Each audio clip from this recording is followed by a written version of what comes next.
Welcome to lecture 24 on circuit theory.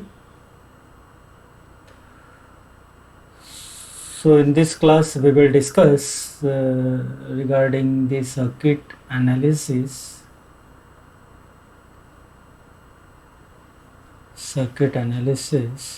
using phasor approach, okay, or using phasor in short I'll write. Fine.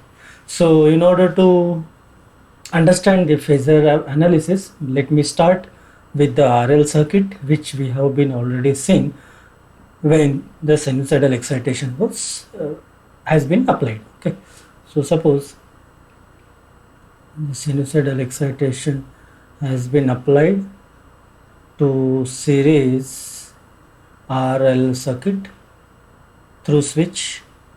Okay, and let us consider this switch will close at t is equal to 0 and source voltage was I think Vm sin omega t. Okay, and for what purpose I have to do? I have to solve for the current here. Okay, so in order to find it out the current, we have what we have done, we have written the differential approach, we have written the differential equation, and for that we have solved for the homogeneous as well for the non-homogeneous equation. So we got the free response as well as the forced response, and that was I of t, which was first the free response, it was Vm upon square root of r square plus omega square L square into sine theta, right, plus what was next, it was Vm square root of r square plus omega square. No, there was one more I have forgotten to write here, because this is the transient response which has to be diode due to the factor in S2 minus r upon Lt plus Vm square root of r square plus omega square L square sine omega t minus theta. This was the equation for the current we have been obtained when we have written the differential equation and then when we have solved it. Okay, so if I look at this equation carefully, I am getting the two terms. This is my transient term and this is my steady state term, right? So again what I am observing here is that this transient term will vanish or will go out after, let's say, 4 or 5 time constants, and after that what will be remaining for us only for steady state response. So let me draw the waveform like this with respect to, say, axis omega t, where omega is constant. Okay, and this is what I have to draw the source voltage and the current also. So first let me draw what is my source voltage. That was the sinusoidal excitation. Okay, so it will be like this. Okay, then what I got the transient, which was Vm upon r square plus omega square L square into sine theta, and this was the exponential decreasing form, which was e raised to minus r by Lt, right? This was the transient, and again I got the steady state response, which was again Vm upon, this was the minus Vm upon square root of r square plus omega square L square, and this is what I have observed that this, let me draw with different color. So second term will be lagging, that is current lagging the voltage which we have been applied like this. Okay,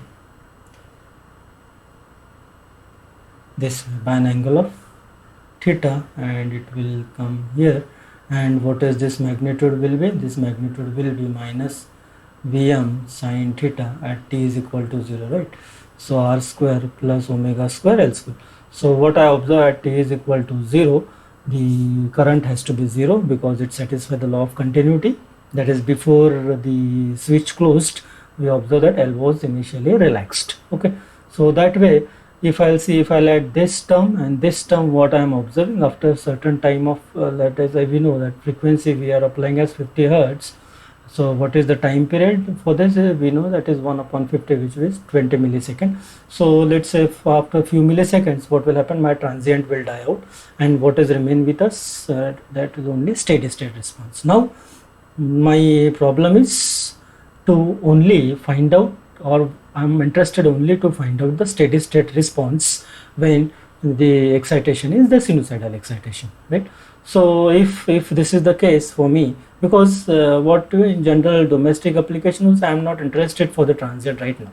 I'm interested only for the steady state response. Okay, I'm ignoring, in short, let's say transient for this particular case. So what I'm interested now, I'm interested for steady state response. Okay, now suppose I am giving you the circuit like this, the sinusoidal excitation, which is consist of RL, then the RC, suppose, then here resistor, for example, here again inductor R, then C, again resistor, and then one more sinusoidal excitation U would have been applied. Okay, and now I'll ask you, say this is my V1 of t sinusoidal. Okay, this is my V2 of t.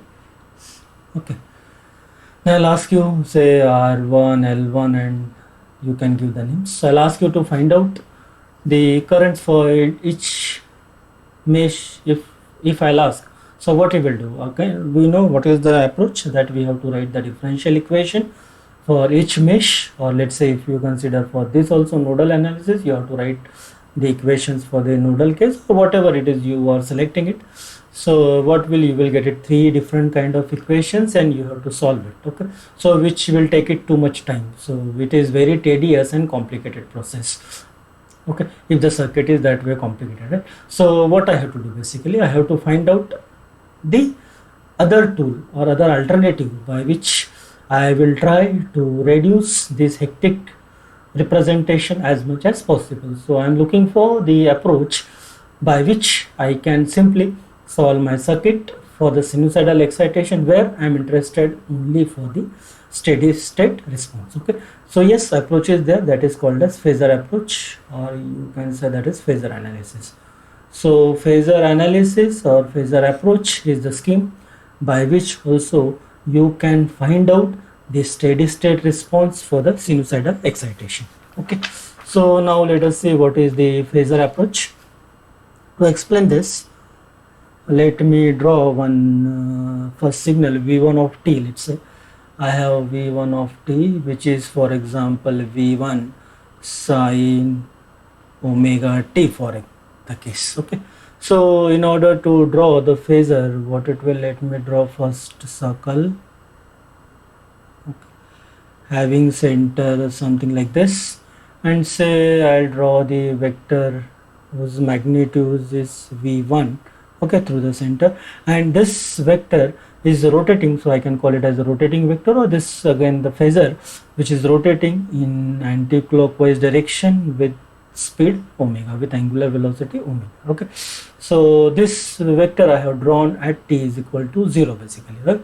So as t progresses, what will happen, this vector will rotate by an angle of omega t. Okay, so now with this, what is the position of this vector? This position of this vector is at t is equal to 0. Now I would like to draw the phasor at omega t. Okay, at any arbitrary angle omega t, let's say.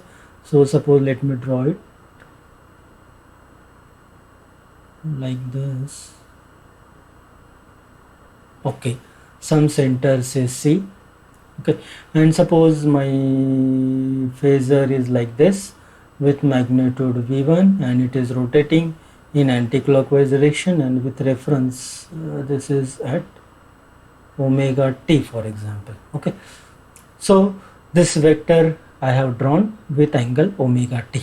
Okay, now what I would like to, let's say, draw one vertical line here, as I have to project it on something else.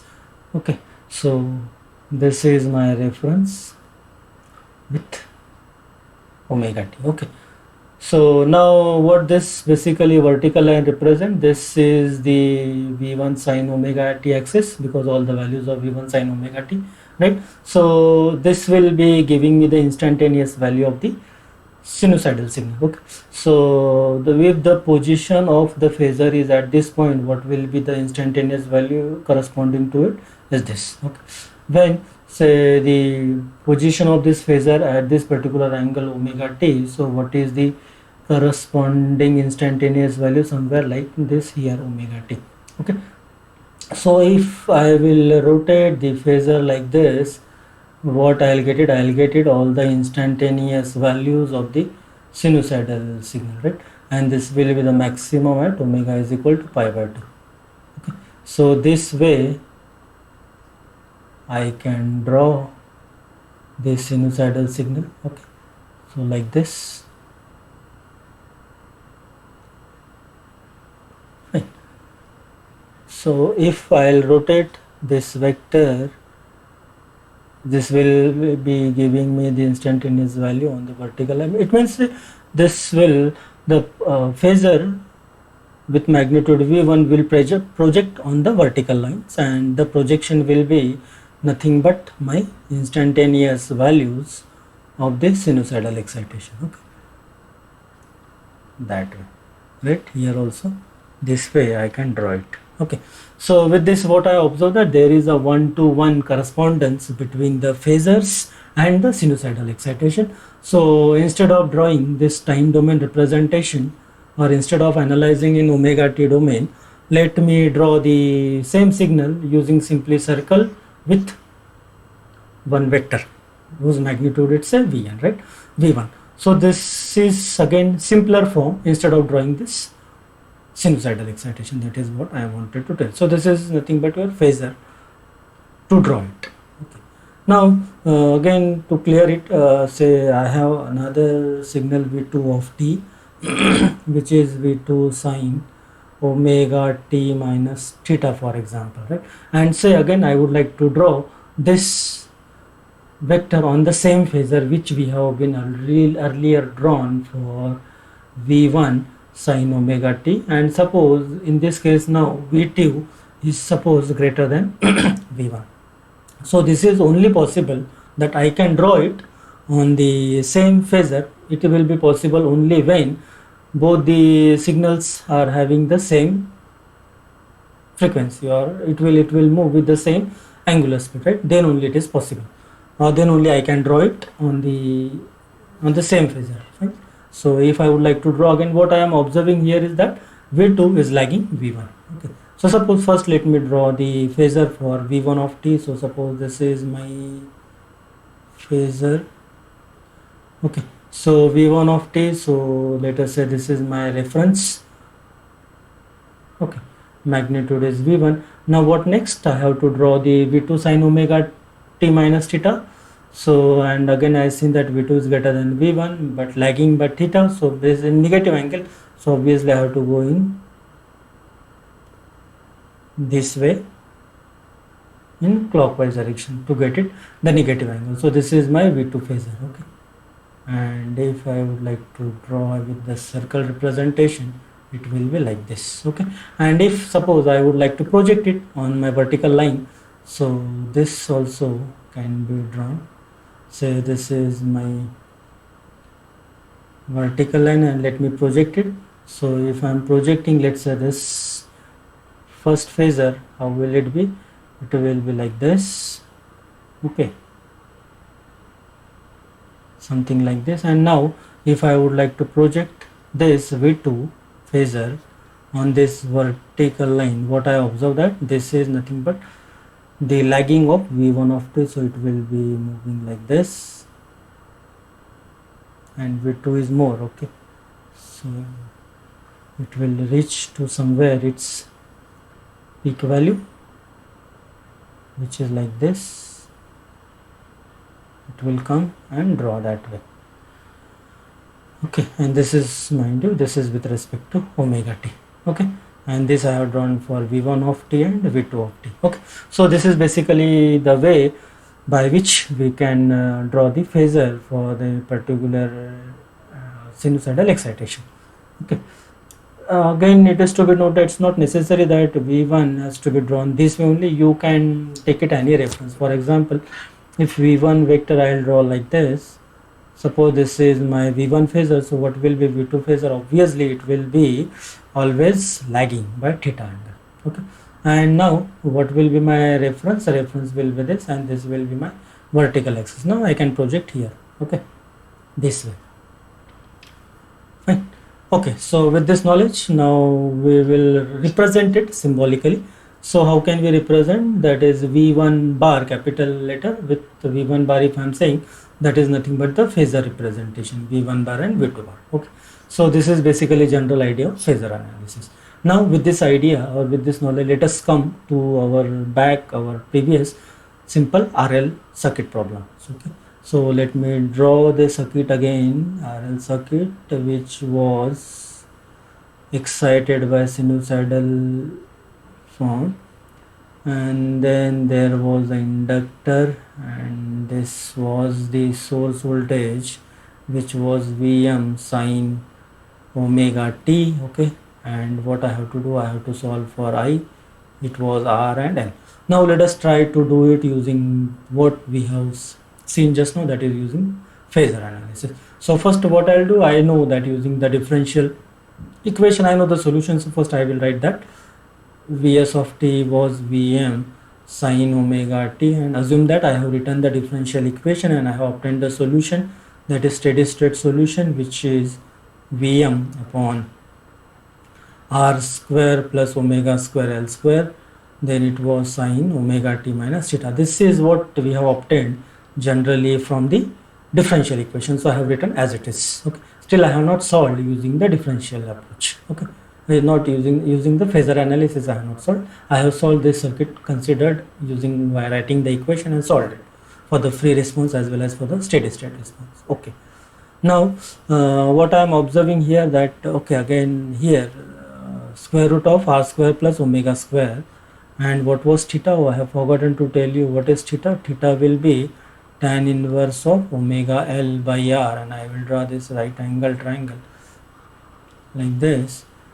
Theta will be omega L by R, and this will be square root of R square plus omega square L square, and this is called as the impedance Z. Okay, so that I can again replace by Vm by Z sine omega t minus theta. Now suppose this already I know it.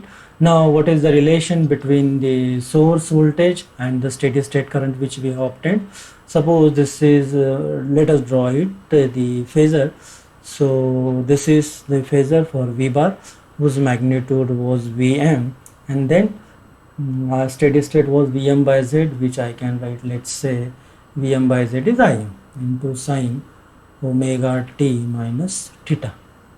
Fine. So now I am observing that current is lagging voltage by an angle of theta like this. If I would like to draw, this will be my I steady state current. Now I will represent I for the steady state and lagging by an angle of theta with magnitude Vm. This I can draw like this also. Suppose this is the way V phasor, then what will be I will be like this. Always this has to be lag. And reference to I can select, there is as such no rule. But the thing is that all has to move with the all has to rotate with the same angular velocity omega. Okay, so this is where these are the conventions. Okay, now again let us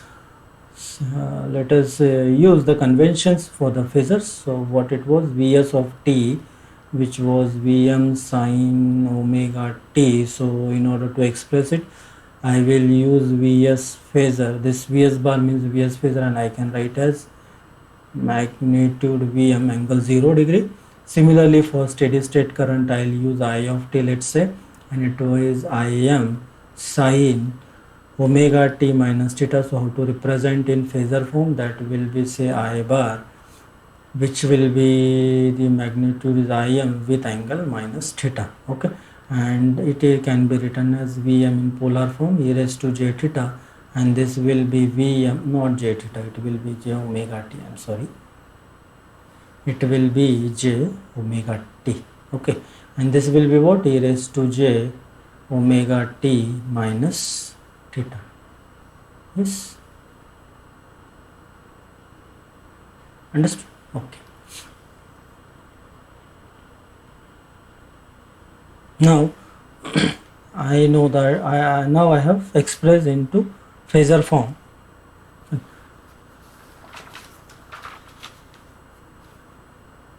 Now again let us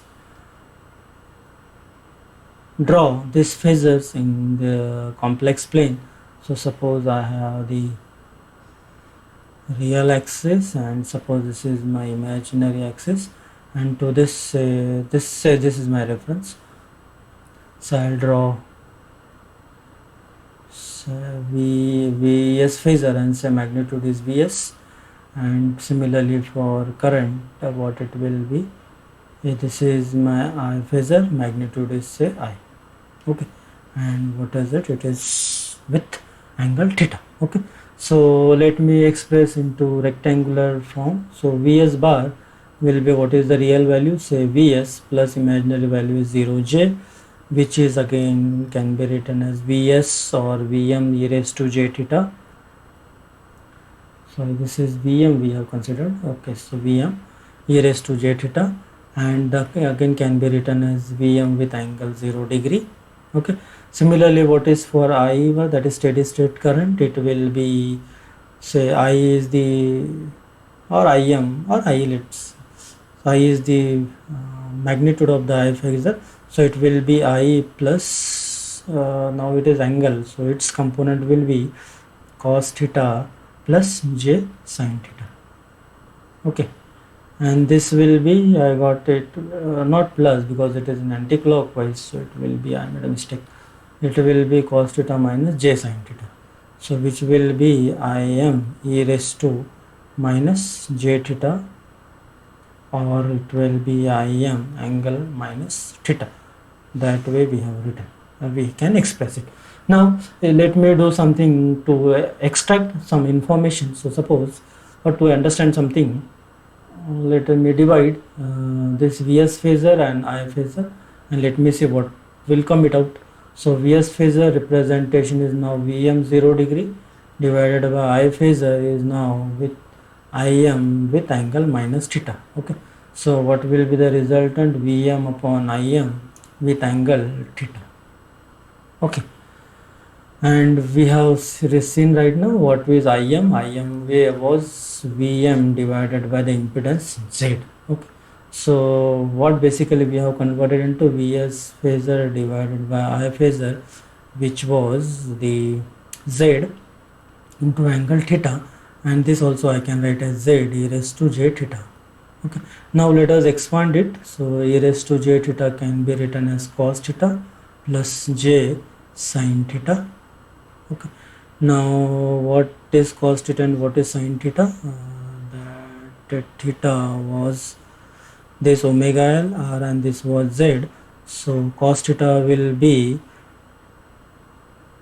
r by Z, and sin theta will be omega L by Z. So what is the ratio of the phasors? It will be r plus j omega L. Okay, this is the ratio of Vs by I phasor, and mind you, it is not equal to Vs of t by I of t. Okay, this is very important. This is the ratio of phasor, not the ratio of instantaneous values. Okay, that we have not obtained here. Fine. So with this, what I have obtained, that is Z will be your complex number, and let me represent Z bar as a complex number, which I can call it as impedance, and this j omega L is my inductive reactance, right? Okay,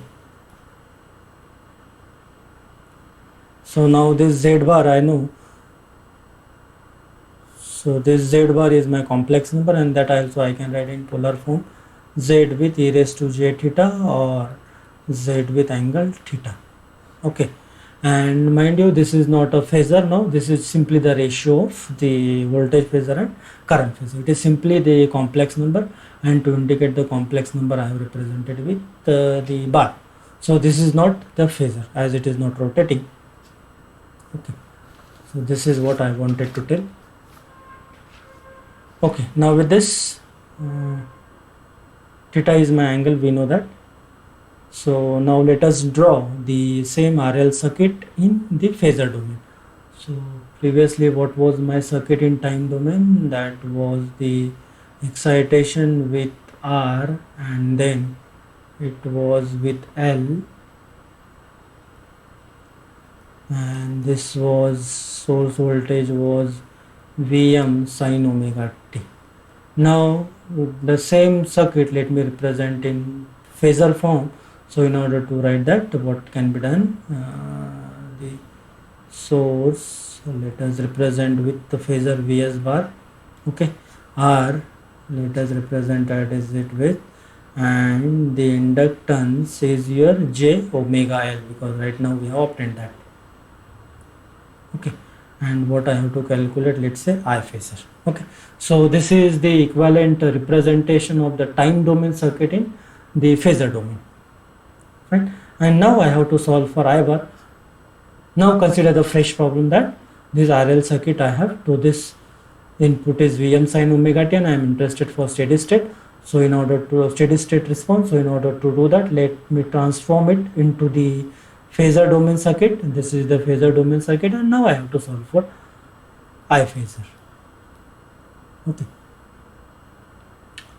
so to solve it, we know I phasor can be, where is that? Okay, I phasor can be written as the Vs phasor upon Z, because it will be same in DC circuit. What we have seen, that is all the resistive network, we have simply written IV is equal to IR. Now this also can be written simply V bar is equal to I phasor into Z phasors, that way. Okay, so the same laws for the DC circuit which we have been used for the solution of the DC circuit, the same can be used for the AC circuits also effectively, if I'll transform it into the phasor domain. Okay, so now this I can write as I bar is equal to Vs bar by Z bar, and Vs phasor I know that is Vm angle 0 degree. Okay, and what is Z bar? It is R plus j omega L. Okay, I have solved it, but still. Okay, what is it? It will be Z with angle theta, and theta was tan inverse omega L by R. So this will be, what will be my simply I phasor will be Vm by Z into angle minus theta. Okay, so this is now in phasor form. Okay, I phasor, and what I want basically, anyhow if I am converted into something, then I have to convert it back to my original case, that is in time domain. So how can you write in time domain? I of t will be equal to Vm by Z into sine omega t. What is the angle? Angle lagging by amount theta. Okay, or this is again Z, we have written that R plus j omega L, which is R square plus omega square L square into sine omega t minus theta. Okay, so this way you can solve the circuit for the steady state response when the excitation is the sinusoidal. Okay, so what are the steps involved here to do that? First, what we done, we have obtained the supply voltage phasor, and which was Vs bar. Then what next? We get it, we have written the impedance, that is Z bar. Then we get it, or we have found out the I phasor, and then converted back into I of t. So this way you can solve the circuit, or you can obtain it the time domain representation also. Okay. So here what I want to again tell you is that with this information you can use the same laws which you have been used the AC circuit. For example, if I would like to give, so these are my two resistors which are in parallel form, and to this I am applying I, and I want to calculate I1. Okay, So how we have done that? I1 will be I by applying the current division rule, which is R2 upon R1 plus R2. So the same can be applied for the AC circuits also. So let me draw the AC circuits. Instead of what resistance, it will be the impedance Z1, maybe RL, maybe RC, doesn't, I don't mind. Z1 phasor and Z2 phasor, and to this I got it I phasor. Now I am interested to compute I1 phasor. So again you can use the same current division rule, so which will be I phasor into Z2 phasor divided by Z1, not Z2 phasor, I'm sorry, Z2 bar divided by Z1 bar plus Z2 bar. Okay.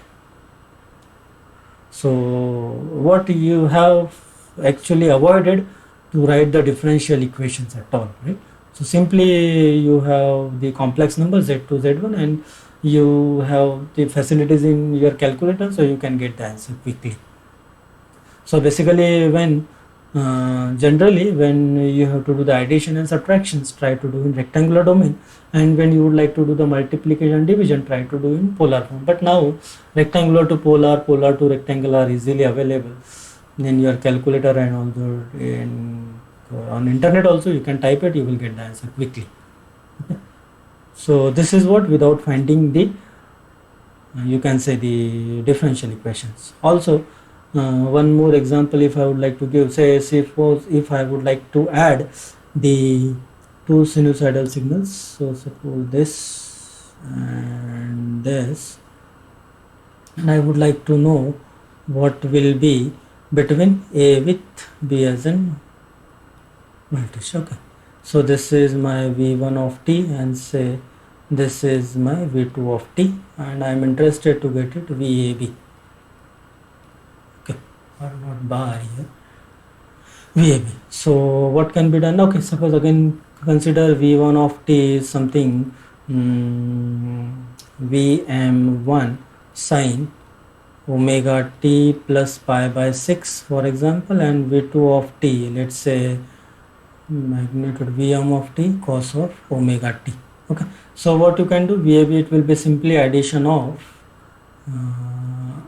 V1t and V2t as these are in series.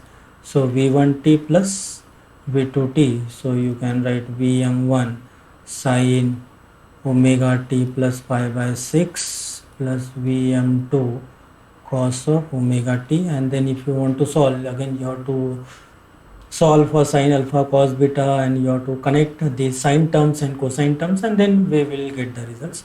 So instead of that, if the same, can I solve, this is all in time domain, so can I solve it in phasor domain? So yeah, you can solve it simply.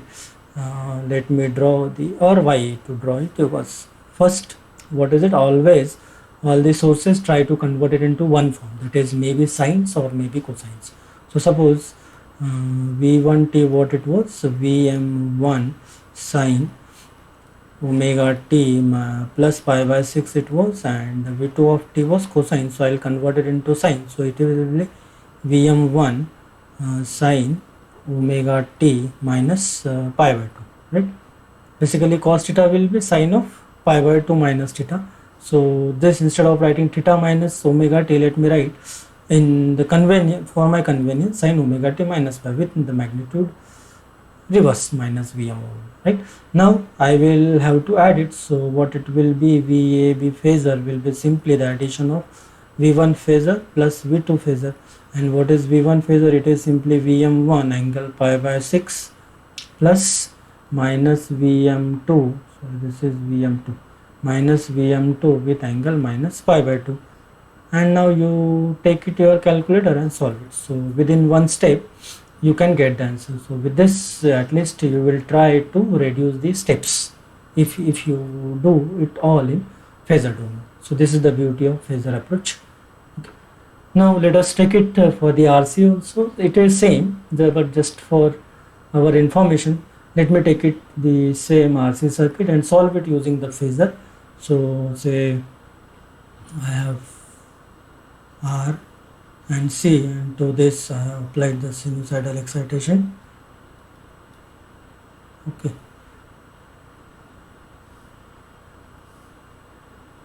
so suppose that way, Let us consider. Now what I am interested for I phasor, and this is R, and what is the capacitive reactance? It will be minus J XC, and it is minus J over omega C, right? And this is say Vs phasor, which is Vs of t is same, suppose Vm sine omega t. Okay, so if I would like to find out for I in time domain, already we did it. I think in time domain already we have computed RC I of t, and this is Vs of t, which was Vm sine omega t. So what was your steady state current? It was the Im sine omega t plus theta. And what was theta? Theta is tan inverse of 1 over omega c by r, means it is 1 over omega c r. Okay, so this already we did it in time domain. So in phasor domain, the circuit can be represented that way. And now I would like to solve for I phasor, so which will be simply Vs phasor by the Z bar, and what is Vm phasor? Vm angle 0 degree, and what is the reactance, capacitive reactance or impedance? It is square root of, or let me write first, obtain the Z bar as we have written in the steps. So R minus J upon omega C, so which will be Vm angle 0 degree, and this will be square root of R square plus omega 1 over omega C square minus tan inverse of 1 over omega CR. Okay, and which is theta. So this again you can write in short form Vm upon magnitude of Z with angle minus theta, it was the case, and it was 0 degree. Okay, so what will be this? Vm by Z into angle theta degree, which is my I phasor. And now I phasor, I can Vm by Z, I can express Im with theta, and what will be my I of t? I of t will be Vm Iz, which is R square plus 1 over omega c square into sine of omega t plus theta, which if you look the same equation, right? So in this, current leads the voltage. Okay, so suppose this is my V bar, so what will happen? Current leads it, so it is angle with theta. So that way I can draw in phasor domain also. So here all formulas which we have been used for the solution of DC circuits can also be used for the AC circuits also, where I am interested to compute the steady state response for the sinusoidal excitation. Okay, so this way we can solve the complicated problems. Okay, so with this we stop here. In the next class we will see how to compute the powers or instantaneous powers in AC circuits. Thank you very much.